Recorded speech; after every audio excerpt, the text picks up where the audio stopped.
We don't read and write poetry because it's cute.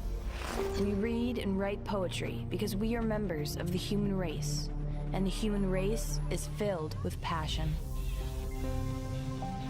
Medicine, law, business, engineering, these are noble pursuits and necessary to sustain life. But poetry, beauty, romance, love, these are what we stay alive for.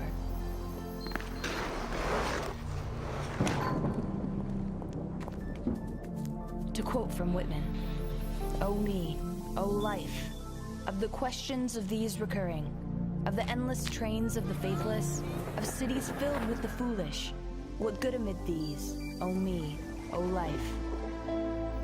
Answer, that you are here, that life exists, an identity, that the powerful play goes on, and you may contribute a verse.